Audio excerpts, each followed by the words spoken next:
My name's Natasha Rossington. I'm the team leader of student experience at NIKERI Institute. I'm a Kamilaroi Cooma woman from Bidjara country in Western Queensland, and I have been on Wadawurrung country for the past 10 years that I've been living here. But I do have a history with the NIKERI Institute, so I'm a past student back in '98, so don't hold that against my age. I feel like I'm like many First Nations people here who are unsure on what they should be voting based on the information that has been provided. I am going to vote yes, though, in the referendum because I want to live on a country that's actually going to hear my voice as a First Nation Australian for the first time because as a lot of First Nations people would know, working within organisations, we do not always have a voice, and it's very hard when our own politicians and policies don't actually hear our voice, or they make decisions by not even collaborating with First Nations Australia when they're making policies around how we should be treated in our own country. I was a high school teacher for 10 years. And I was the only First Nations staff member in a Catholic school. And I found that a lot of the time they didn't really want to hear what I had to say on how we supported First Nation students in the schools. It was more about ticking a box because they needed to as part of their policies and procedures, but they didn't really care, in a sense, on how to better support First Nations students in school settings. Yes, I think it's very important because we need to understand our cultural background, and I think it's for people, especially when they have different cultural journeys, and those that are on their journey or those who have established histories and have known since birth that they're First Nations. I think it also, by having cultural, Indigenous knowledge integrated, it allows people to continue their knowledge because you will always be on a journey in a tertiary setting. We're never going to get to a point where we're like, okay, that's it, I now know everything. No, you will be continually learning.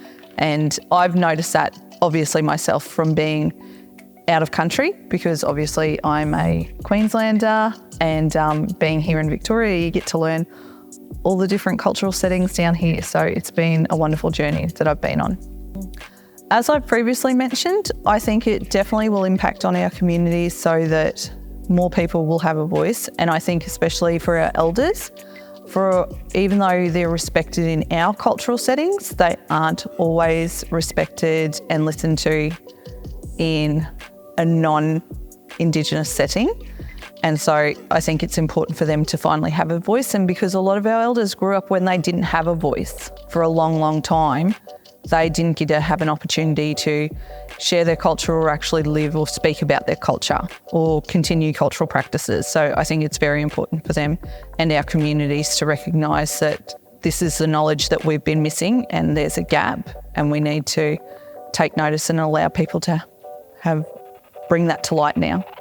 I have had obviously conversations with other First Nations people about how they feel about it and why we think it's so important and why we're actually choosing to say vote yes.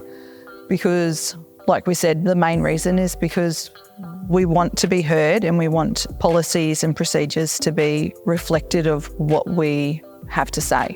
No, I don't think there's any concerns. I think at this stage, it's not set in stone what the voice will look like in the bigger picture, but I feel like anything, as long as we vote yes and we have established that, okay, we're going to have a say from now on, then everything can change. Like I said, with knowledge, it constantly is changing and it will evolve with how things progress in society. So I think that's important, at least to have an established start point. And it doesn't matter if it evolves and it changes along the way because everything changes.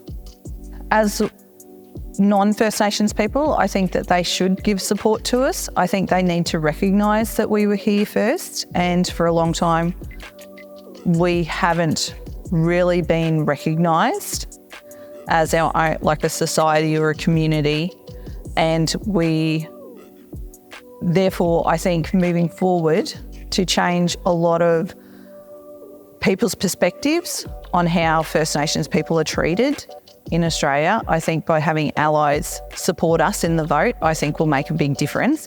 And it will say a lot to First Nations people that there are non-First Nations people who do support us and recognise us and feel that we are important in our own country.